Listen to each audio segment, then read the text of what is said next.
32b, and we're about 10, 12 lines in the middle of the line where there are two dots. And we're beginning a discussion about the laws of teruma itself. Up until now, we're talking about teruma that's chametz, that somebody ate inadvertently or intentionally, and whether they pay back lefi mida, lefi damim, whether you pay back according to its volume and the size and measure, and then you would pay back even if it was eaten on Pesach, because it does weigh something even on Pesach, and it does take up space, so it does have a measure. Or do you pay lefi damim? You pay according to its value, and chametz on Pesach has no value unless you hold like Rabbi Tzvi Fischer, who holds that there's a value because you're allowed to benefit from chametz, so you can use it as fuel or give it to your dog. So here we're going to learn how do you evaluate what's the minimum amount of teruma somebody would have to take in order to be liable for the penalty of 25% on top of the 100% restitution. Tanaraman. Somebody eats a kazayis, which is an olive size of teruma. Then he has to pay the principal plus 25%. Seemingly less than a kazayis, you don't pay the chamish, the restitution plus 25%. Abashol says, you don't have to pay the restitution plus the 25%, the fifth, which is 25% penalty, unless the teruma that was eaten was worth a pruta, which is a minimum coin. My time at the Tanakama. So what's the basis for the first opinion?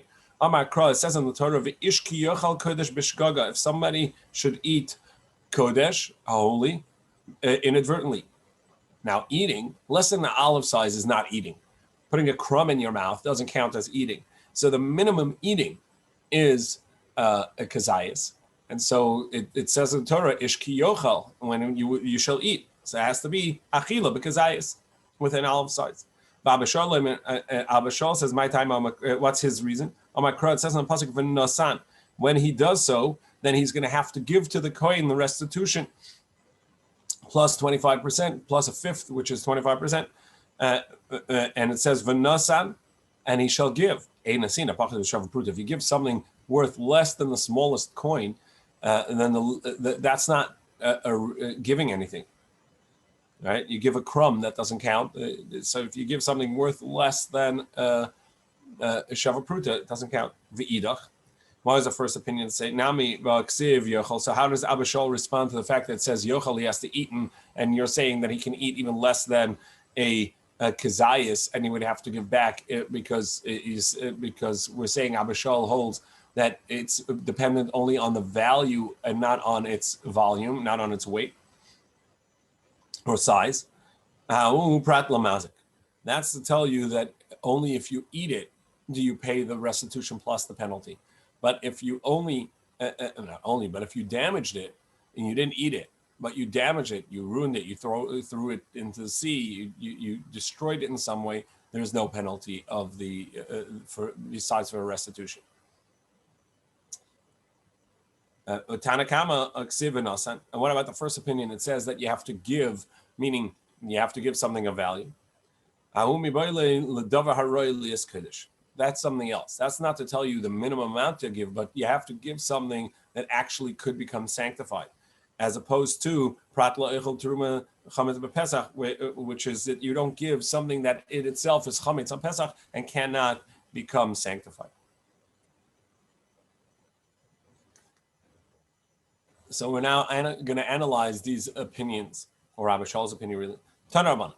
So the Brisa taught, if somebody eats less than an olive size of teruma, it has to make restitution on the principal amount, but not on the chomish, the fifth, which the halachic fifth, which is external, meaning 25%. That does not have to be paid back because he ate less than an olive size. So what's the case? Either less pruta. if he didn't, if what he ate was worth less than a shava pruta, a smallest coin amount, you shouldn't have to pay back the principal either, because it's worthless. It's not significant. Read is be shava pruta, and if there is a shava pruta, a pruta value in the amount that he ate, so let him pay the principal plus the 25% penalty. And it is worth a pruta. But nevertheless, since it doesn't have an olive size, so it doesn't count as eating, and so he doesn't have to pay back he doesn't have to pay the penalty. He only has to pay back restitution.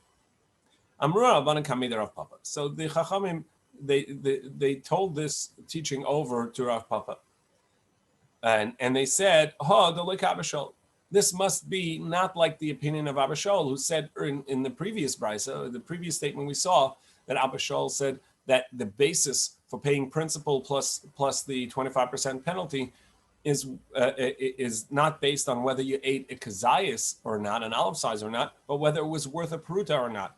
And over here, it clearly makes the distinction, saying only if it was less than, only if it was a kazayas, an olive size. If it was less than a olive size, you don't have to pay the penalty. The Ika B'Shol, because if it is Abishol, because Abishol seems to say that you need that it's based on whether it's worth a pruta, and over here we're saying it's worth a pruta, and not whether there's an olive size there or not. Amalahu Rav Papa, so Rav Papa responded. He said, "How do you know that Abishol is mutual? These two opinions are mutually exclusive. Maybe Abishol is saying that besides for eating an olive size, it also has to be that it's worth a pruta. How do you know that it's only one?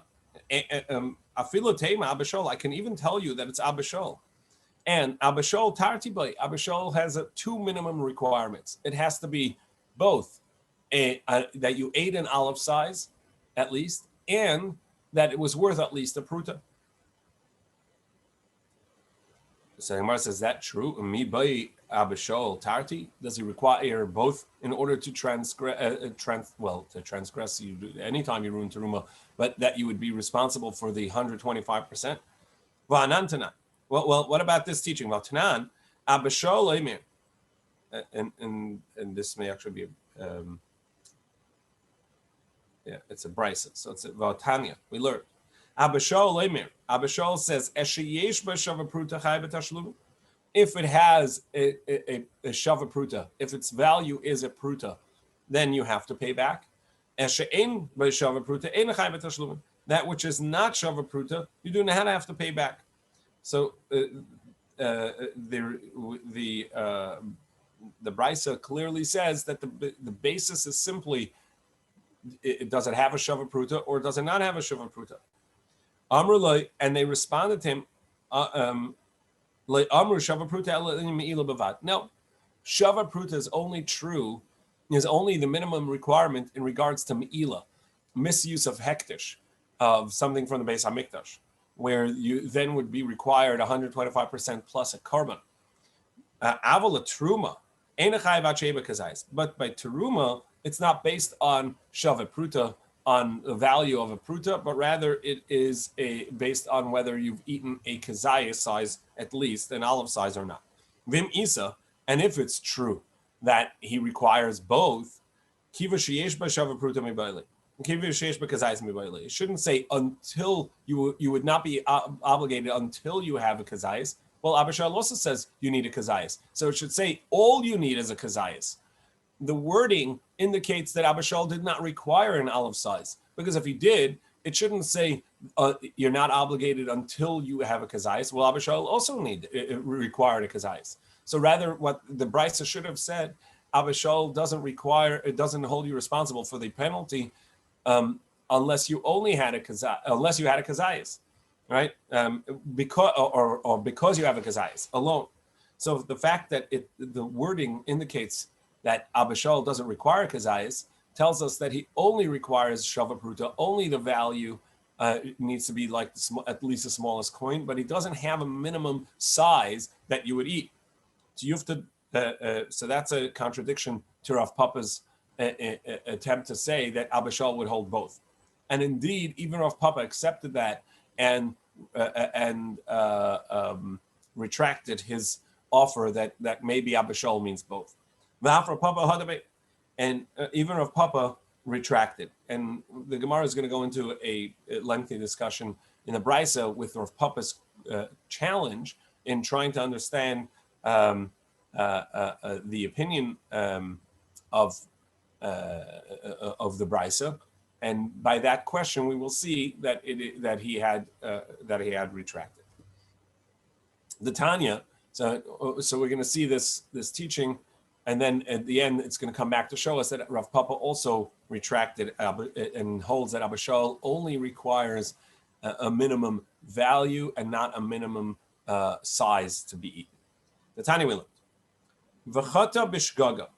The Torah says if somebody misuses hekdesh, inadvertently using something that belongs to the Beis Hamikdash, and he has sinned bishgaga, inadvertently. Prat lemezit. That tells us that if it was done intentionally, these laws do not apply, which is the sin offering, the Hasham Ilos, and the restitution. Balaydinu. So Gemara says I should have a kal v'chomer. If shiuri argument, a logical argument is saying Uma shar mitzvahs shechiv behen kares hoite behen asamezid.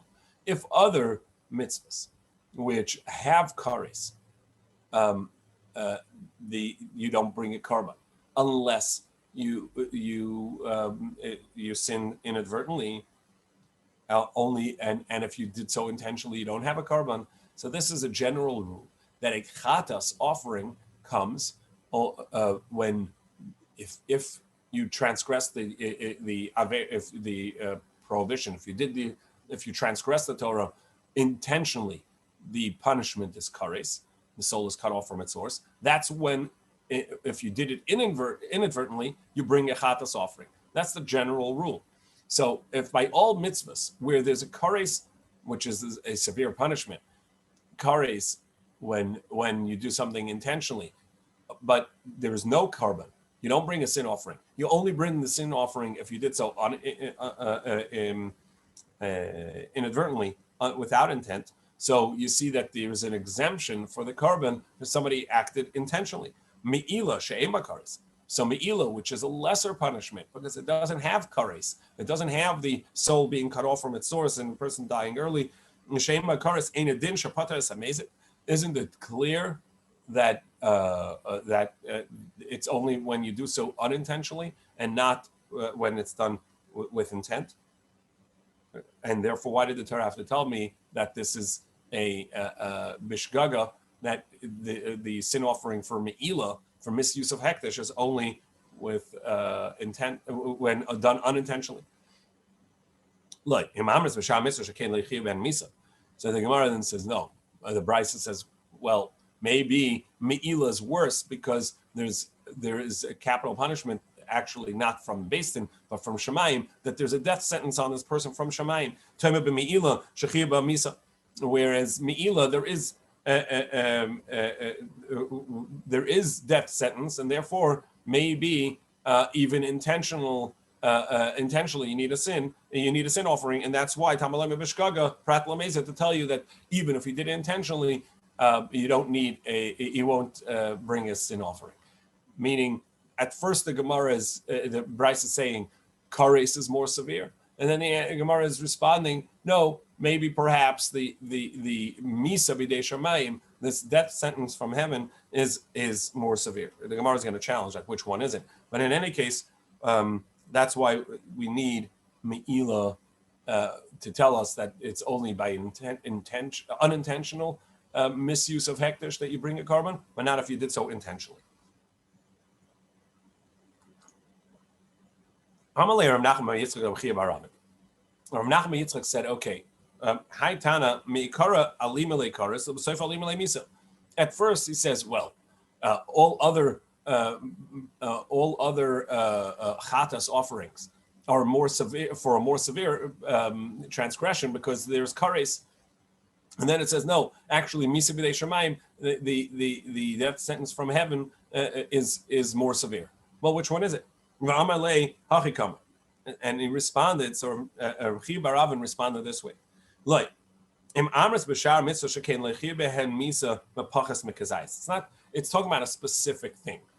It's not talking about in general that the death sentence from heaven, the Misa B'dei Shamayim, is more severe. But it's telling you a limit. That the even if you did so intentionally, it's only if you ate a full kazayas. If you ate less than an olive size, you don't get that punishment. But me'ila, there's a punishment of misa, of kares, even less than an olive size. And there's any misuse is going to be, any value misuse is going to be obligated, done unintentionally. With hektish, misuse of the kachim is going to obligate you. So Amar Lei, so Rav Nachman Yitzchak responded and said, thank you so much, that's great. Tanuach daitra, may you have shenachtes daiti, because you brought peace to my mind in explaining this brisa. V'amar Lei ma'ini chusa. Why do you accept this so easily? The Rabbi of Rav Sheshes, Shadi ben Arga, Rabbi of Sheshes challenged this idea. And they said like this, Man Sham is late, the Amar, Hizid b'mi'ila b'misa. So, because they challenged it by saying, well, the assumption of this brisa is that if somebody intentionally misuses hektish, the punishment is death from heaven, a heavenly death sentence. Rabbi, the opinion of that holds that me'ila is Misa B'dei Shamayim. That's the opinion of Rabbi Yehuda Hanasi. We are now on 33a at the top. The Tanya, as we learned, hizid b'me'ila. If somebody intentionally misused me'ila, so Rabbi Yomi b'misa v'chachamim oimrim ba'azhar. Rabbi says the punishment for that is Misa B'dei Shamayim, heavenly Misa. And the Chachamim say, no, that's just a lav. It's a simple, obviously it's a Torah prohibition, but it's a simple Torah prohibition like all other Torah prohibitions, and the punishment would for intentionally doing so is lashes.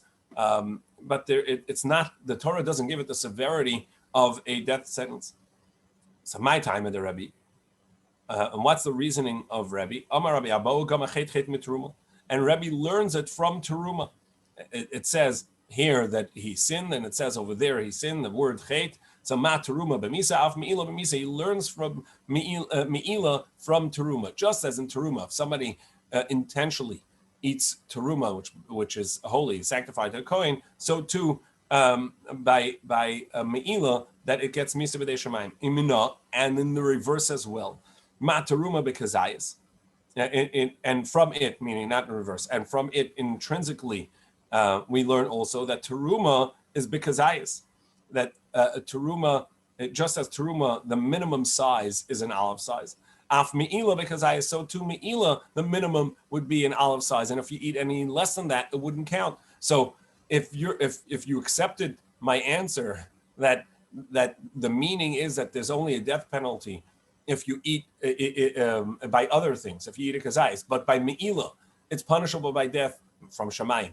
Even unless that if you eat less than a kazayis, actually, that it shouldn't be that way. Because if you're learning the basis for the death penalty at me'ila from teruma, well, teruma itself has a minimum size of a kazayis, an olive size. So too, the minimum size for me'ila cannot be less than a kazayis, because the basis from where me'ila, we know that Rabbi Yehuda Hanasi knows that me'ila is going to be punishable by death, is from teruma. So it can't be more severe. It can't be a higher obligation than teruma. And so if teruma, the minimum is a kazayis, so too here, the minimum by me'ila, the minimum must be a kazayis. So Maskef la Rav Papa Memai the Rebbe Karabanas Firle, and Rav Papa then challenged and he said, how do you know that Rebbe holds like the Rabbanan by Teruma? and says that the minimum is an olive size. Maybe Dilma Kabashal Sphere Ledawi Yesh Beshava Pruta. Maybe it says even if it's less than an olive size, at least its value is a shava pruta. Avagav beles bekazayas.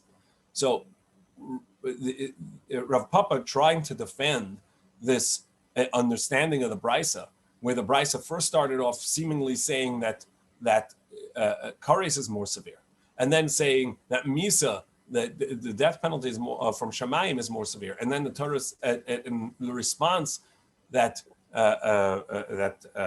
Chia Bar Ravin said was, well, maybe it means that he ate less than a kazaya size, less than an olive size, and for me'ila, it's punishable by death even if you ate less than a kazayas. To which the Gemara said, wait, how can that be? The basis is teruma, and teruma, the minimum is an olive size. Who told you that? Abba Shaul holds that the minimum of teruma is even less than an olive size as long as the value is a shava pruta. That's Rav Papa's response. Now, relevant to our conversation, we wanted to prove that Rav Papa retracted his suggestion that Abba Shaul required both in regards to teruma, that you have to eat both in olive size and it has to be valued a shava pruta. Here, clearly, he's saying that Abba Shaul holds you don't need a requirement of a olive size for teruma. Indeed, it'd be held liable even if it's less than a kazayas, less than an olive size, as long as it's shava pruta, as long as it has a value of a peruta. So we see that Rav Papa retracted, and this was this is the proof that Abba Shaul would indeed hold, not that you need both, but he doesn't care whether you ate an olive size or not in order to be held responsible for teruma, for the penalty in teruma. But if somebody eats teruma valued at a shava pruta, that's when he would have to pay back the 125%, the penalty of 25%. As the Gemara says, Rav Papa but Rav Papa is the one who suggested that Abba Shaul would hold you require both. Rather, we see he retracted. So this is the end of the proof of Abba Shaul, of Rav Papa's opinion of Abba Shaul. But once we brought in this conversation in regards to Me'ila, and we had this the seemingly contradictory brisa. The brisa at first said, how do we know that Me'ila is even if you did so inadvertently?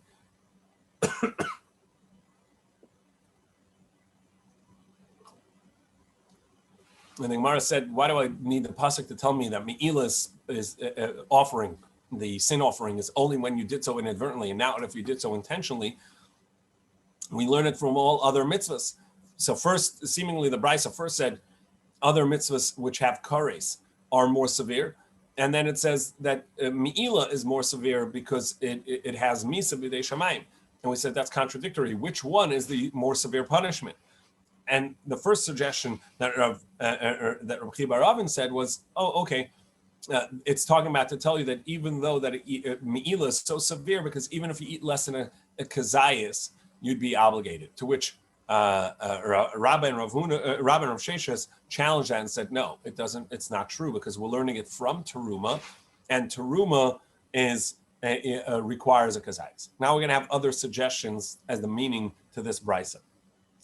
Mar Berei de Ravna, the teacher, the son of Ravna, said, "Oh my hachikama." And this is what the brisa says: "Leim amris b'shar mitzvah sheli asa behen she'em mischavin k'mischavin." Other mitzvahs have an exemption of when you didn't act, when you didn't intend for the act. Because if you intended to cut vegetables, but you thought the vegetable was already detached from the ground. Okay, so you're outside in your yard and you're cutting cucumbers, and you have fresh cucumbers that are still attached to the vine, and you have some that are already detached. And you pick up cucumber thinking it's attached, not realizing that its stem is still attached to the ground to its vine, and you start slicing the vegetable, essentially detaching it. So you knew you were cutting vegetables, but you thought it was already detached from the ground. That's actually an exemption because you didn't intend for this type of act. Whereas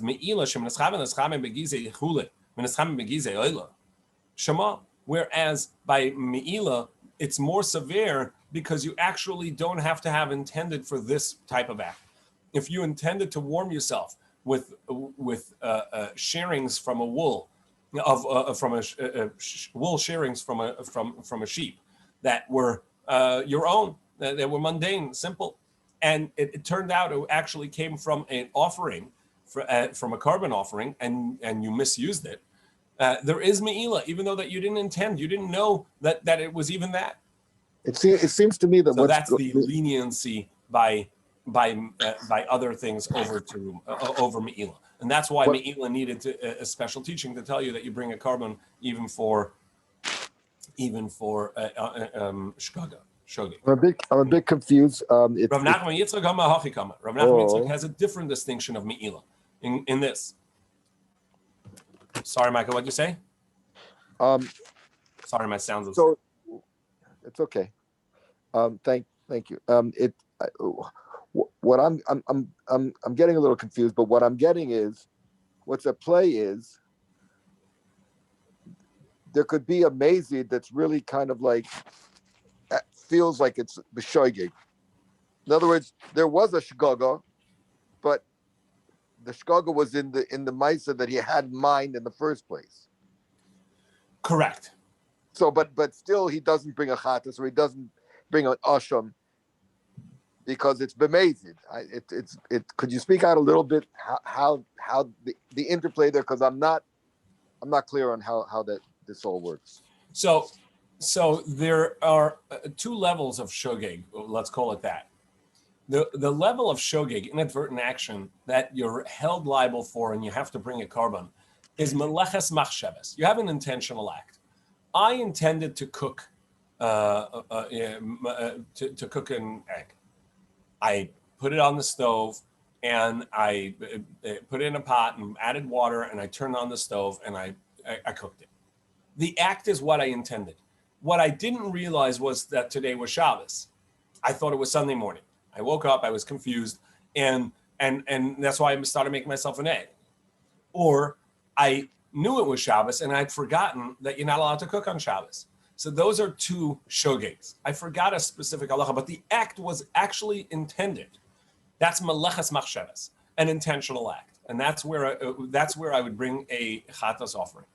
However, if I didn't intend the act, meaning I knew I was cutting vegetables, but I didn't intend to detach it from the ground because I didn't realize it was still attached to the ground. So it's not that I forgot that today is Shabbos, nor did I forget that you're allowed to harvest on Shabbos. You're not allowed to harvest on Shabbos. Both of those are very clear in my mind. I just didn't realize the act I was doing was that. I didn't realize that I was detaching it from the ground.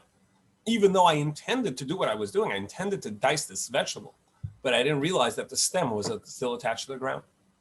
So that's one level farther or less intention in the act itself.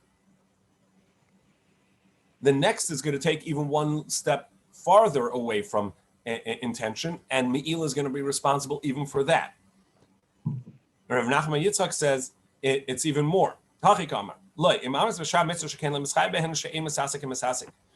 By other actions, I have to actually intend for some sort of act. And it's not just that I'm busy doing something else and it becomes an act naturally, such as I didn't intend to cut anything. I intended to just pick up something that was attached from the ground. And a knife fell off my lap or something and detached something from the ground. Shapater, where I'm exempt, because I wasn't even intending for that act at all, as opposed to the previous case where I was intending to dice vegetables, I didn't realize they were attached to the ground. But by me'ila, even if I wasn't intending, I was misasik, I was busy doing something else, and then this happened on its sort of on account of me, but by itself. I stick my hand out, I'm sitting at the table, and there's a me'ila jug of oil on the table. It's oily on the outside, and I reach to get the water that's just beyond that, and my hand rubs against the bottle of oil from hektish, and now I've got some oil on my hand, which is great because now my hands are all smooth, right? So I benefited, but it was a misasek. I was busy doing something else. I had no intention of touching this oil. And now I have anointed oils, in other words, ointment on my hand from hektish. That too is me'ila. So think of classic case. So you're chatting with someone, you mean to lean on the wall, and you're standing near where the light switch is, and the light goes out. Right? You weren't intending to do any act. It just sort of happened unaccounted for. And for me'ila, that would be responsible. For other things, that doesn't even count as your action. So Gemara continues, Amar Mar, the teacher had said, in the previous brisa, and yesterday we learned that you have to, all this was talking about where the teruma was separated and it was proper teruma. You had separated teruma that was worthy of the kohen, and then it became chametz, and now it's not worthy anymore. Avol hifresh chametz teruma, but when you separated the teruma was already chametz, so it's useless because from the moment you gave it to him, it has no use to the kohen, and that's not a valid separation of teruma because it has to be something that's worthy of being kodesh. Everybody agrees it doesn't count. How do we know this? It says titein lo, you have to give it to the kohen, and not for his fire. When you give, we know that teruma is something the kohen can eat, but once it's tameh, or in this case chametz, the kohen cannot eat it. So what's he going to have to do with it? He's going to have to burn it. The most he can get out of it is that he's allowed to benefit from it, and then he can use it for his fuel. And chametz on Pesach actually, other than Rabbi Yitzchak Glili, he can't even do that. So you can't titein lo. You have to give it to him, but not give it to his fuel, not put it in his fire. That's funny. Should be right there. Amar Masav. So the Gemara said Masav Ravuna Berei Rishua. So Ravuna Berei Rishua asked, "In termin minatameya latahur." Well, based on this, but we would also have to say that teruma that was made while tameh, while impure, which also the kohen can only use for fuel in his fire, shouldn't work. But that's not true. We learned you shouldn't take teruma from something that's already tameh, and with that exempt or fix a pile of grains that's tahar, that's pure. However, im taram b'shogeg teruma say teruma, but if you did so inadvertently, it works.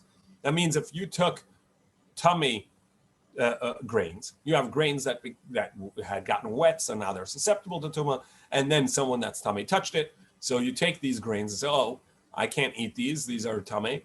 I'm going to give them as my teruma to the kohen. Nice gift, right? Give it to him." So even though I shouldn't do so, but if inadvertently I did so, meaning I didn't realize that this was the teruma tameh grains, and I gave it as teruma, it works. It's valid. But if you tell me the Torah says I have to gift it to the kohen and not to his fire, well, I'm actually gifting him something that can only be used as fuel for a fire.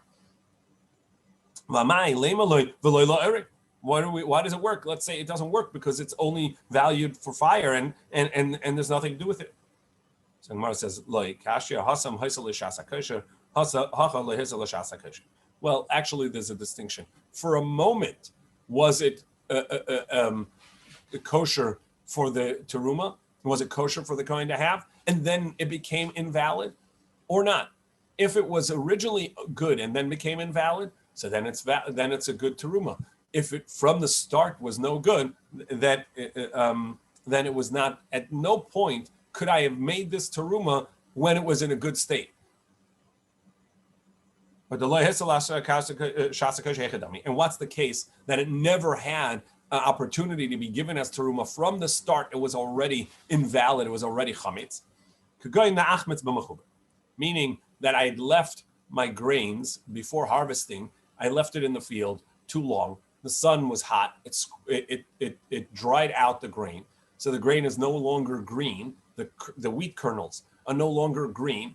And it's dried out to the degree that there's a split in it. And then it rained or somehow water got onto it. And it became chametz even while attached to the ground. And then, so when I cut it down and it became obligated in teruma, it was already chametz. So at no point was it worthy of the kohen. Aval achmetz b'talush hachanami the kitcha. So what you're telling me is that if I had first harvested it and then it became chametz, the grains, even before I made it into flour, became chametz, it could not have been obligated into. It was obligated in teruma, but at this point it's chametz. I can give it to the kohen as his teruma in B'gzeras Irim B'Esgama Maimah Kadisha Sheilta. Yes, this is the teaching. This is a verse from Daniel. This is the teaching from the mighty ones. The holy ones said so, and I that's what I asked. In other words, that's what V'chein Murim B'vei Midrasha. This is indeed the way they teach it in the academy, in the base of Midrash. That teruma that you separated, if it was never worthy of being teruma that the kohen can eat, it doesn't count. But if it was worthy at some point being teruma that the kohen can eat, even though that I hadn't pronounced teruma on it yet, but as a grain, it was not chametz, and then it only became chametz afterwards, even though at the time that I designated it as teruma, it was already chametz and not usable by the kohen. But since it became obligated in teruma, meaning I had made a pile of grains, which now I'm obligated to separate teruma from, before it had become chametz, indeed, that would be valid teruma.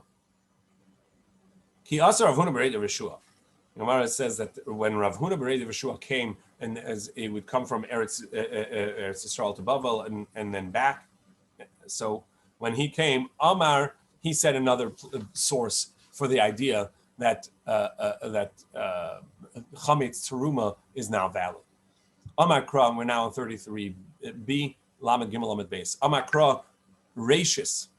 This teruma is defined as the first grain or the head of the grains that you separate off and give to the kohen. And the teaching is sheirea nikarim.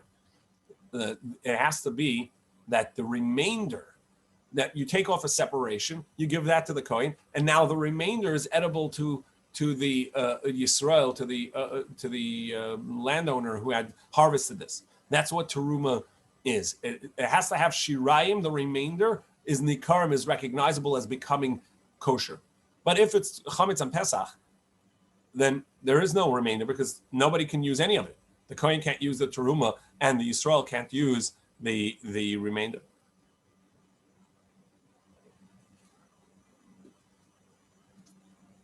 Yatzazu she'en shirei nikarim, and therefore this would be excluded because there's nothing left. There was nothing that the kohen can eat, and nothing left for the homeowner to eat because it's chametz. Yasav Rav Acha bar Avia kamed Rav Chisda. Rav Acha bar Avia was sitting in front of Rav Chisda.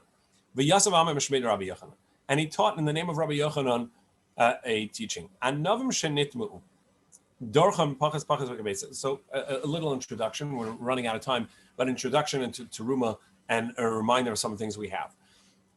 In food, in order for it to become susceptible to tameh, it has to tuma. It has to have become wet. Right? Once it's susceptible to tuma, in order for it to make other things tameh, it has to be an egg size, a kabetza. Then we're going to see a machlokes in grapes. Do we say that the juice is a part of the fruit, and then when you squeeze it, it becomes juice? Or do we say, really, these are balloons of water? Essentially, a grape is a fruit with water, a water balloon. It's water stuck inside it, but it really is not a part of the fruit. It's so wet and juicy on the inside that it's mifkad pakid. It's just stuck in there. And therefore, when the grape becomes tameh, the juice inside it is not, because it's a separate entity. So this is the statement of Rabbi Yochanan. Anavim shenitmu, grapes that became tummy, meaning they were susceptible to tummy because they became wet, and then a tummy person touched it.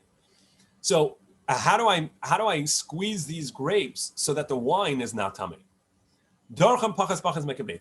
So squeeze them, but each bunch of that you're squeezing should be less than an egg size, less than a kibetza.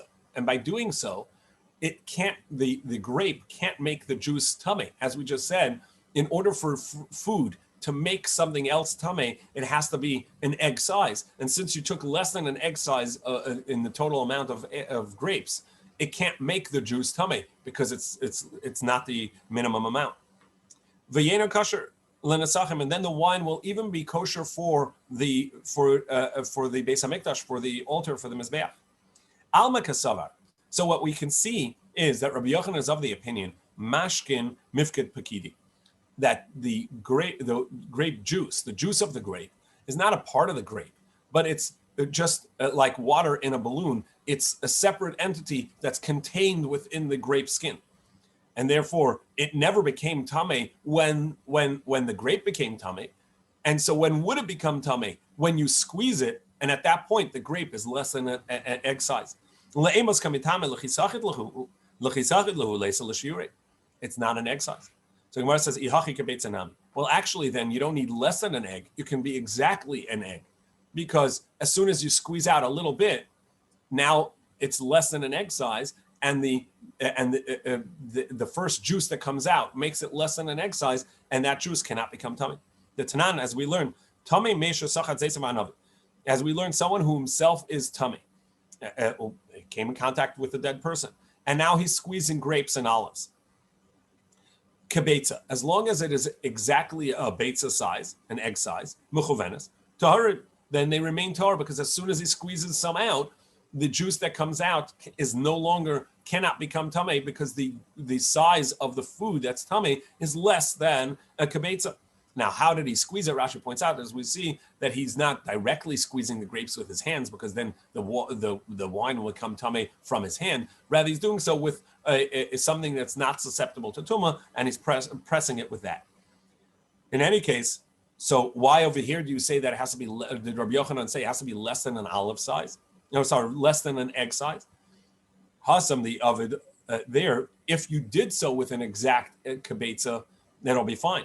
Over here, you're going to start doing it, pick less than an egg size. Why? Because it's hard to be exact an egg size, and you may be a little more, and then it's going to all turn tummy.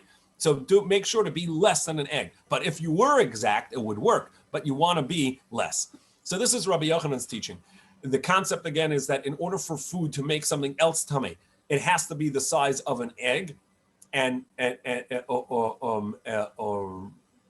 as soon as you squeeze this and the juice comes out, so a little bit came out, so now it's less than an egg size, and so the grapes themselves cannot make the juice tamei, so the juice is going to remain tahar.